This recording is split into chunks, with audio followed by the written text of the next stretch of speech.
So for somebody that at this point isn't filtering their water, why is this a good idea? Yes, so water is often a hidden source of toxins. There was a study by the Associated Press which investigated water in municipal drinking water around the country and found often there are pharmaceuticals there, like antibiotics, oral contraceptives, even psychiatric medications. And the reason for that is that unused medicines get flushed down the toilet a lot, and our water processing plants are not set up to filter those out. Good options for filtering your water are either a reverse osmosis system, which is more of a permanent installation in the house, or there are countertop filters like the Berkey, the Zero, Zero, which is similar in price to a Brita, but third-party testing has found it to be a bit more effective for removing toxins. So if you're not able to get a reverse osmosis system, I think one of those countertop options is good as well.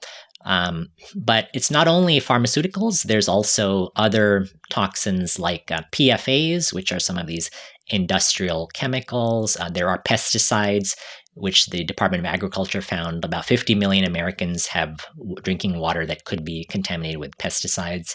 Low levels of heavy metals.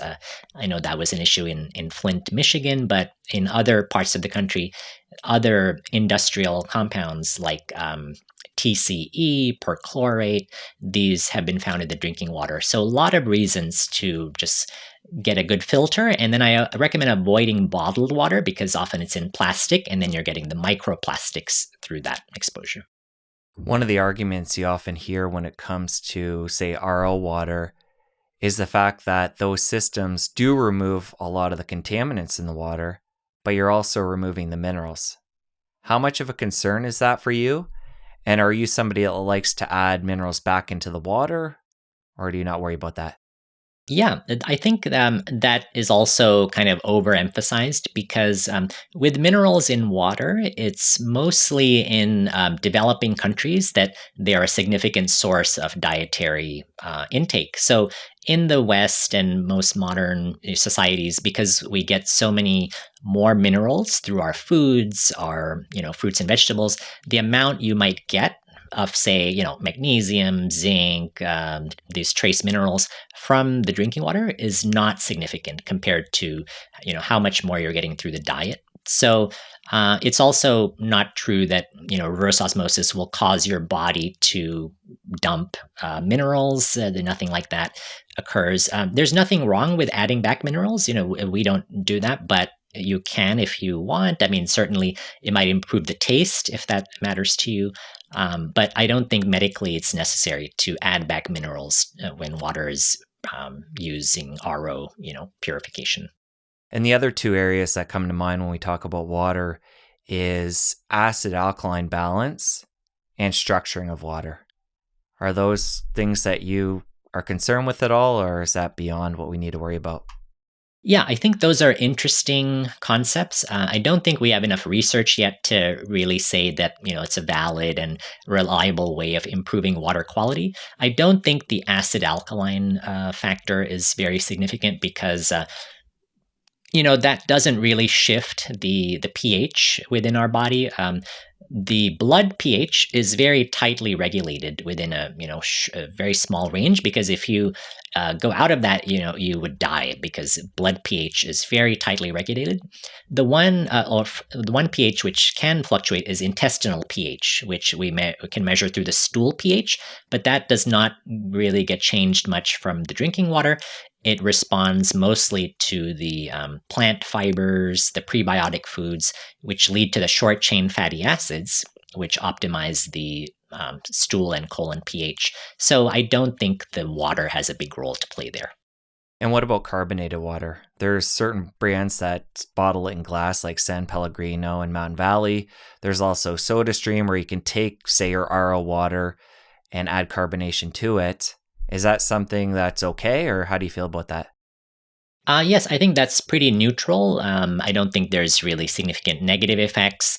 And if you're going to have that instead of a soda or diet soda, then it's a much better alternative because you're, just having fewer ingredients and making it at home. So I don't see any issue with carbonated water. I think that's pretty neutral. And every time filtered water comes up, I tend to think about and bring up shower filters. This is an area I think a lot of people who have taken that step and started to filter their drinking water don't necessarily go all the way and factor in that other input. So, how do you feel about those? I think that's an important topic, and often in the showers, because of the heat, certain toxins can become aerosols and then be either inhaled or absorbed through the skin. So we shouldn't ignore showers, and there are multiple good brands like Aquasana or Berkey that provide shower filters. Usually, it's pretty easy to install it on your own. They're not extremely expensive.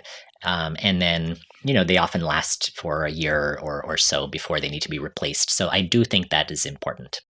While we're on the beverage topic, let's talk about alcohol. I'm assuming this isn't something if we're trying to treat an autoimmune condition we want to include, but talk about that. Are there any exceptions? Yeah, I think, as part of the phase one elimination diet, I do recommend eliminating alcohol. And then, if you want, you can try reintroducing it in the phase two. But certainly, you want to reintroduce all the foods first to make sure you figure out what you tolerate, because that's the most important in terms of long term diversity. And then with alcohol, I think we have to remember that certain types of alcohol that are thought to be beneficial, like red wine, for example, it's really not the alcohol at all. It's the grapes. And so you can get the same benefits from, eating grapes or drinking grape juice. It's not something about the alcohol that's beneficial. So while alcohol is not really beneficial for health, we have to realize there's a social component. There's, because the mind body component is so important, cultural factors, social and communal factors are very important. So those cases, I think there's a argument that including a bit of alcohol moderately, if you tolerate it, can be fine and have all those other benefits that are not physical. So I think that it's definitely good to eliminate and then reintroduce, observe what you tolerate, and then on social occasions, reserving it for those times. One of the other things you address in the book, and it fits nicely into this realm while we're talking about drinks, is caffeine through things like coffee and tea. So for somebody, again, trying to fight off an autoimmune condition, do they need to cut those out, or how do you feel about that?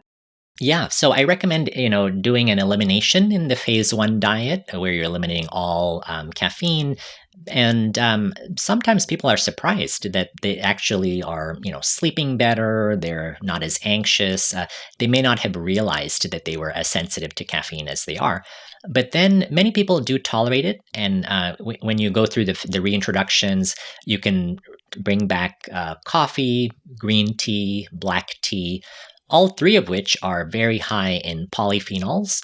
As far as prebiotics go, coffee, black tea, and green tea are excellent for their prebiotics, their phytochemicals.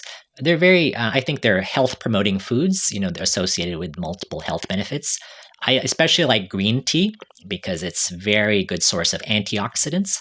I like the matcha green tea, which is like the richest green tea in antioxidant content. And one great thing about green tea is it's a prebiotic for your oral microbiome and your gut microbiome.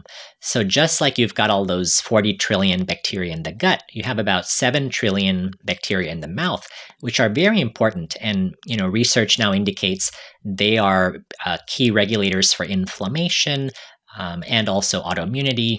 So making sure your oral health and your oral microbiome is important, is in a good place.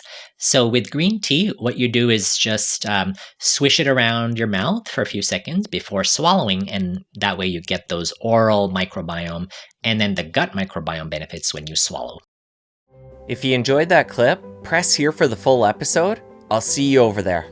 What we often see in autoimmunity are certain parts of the immune system are hyperactive. Those are the attacking the tissues, producing the autoantibodies, and other parts are actually suppressed, like the part that's supposed to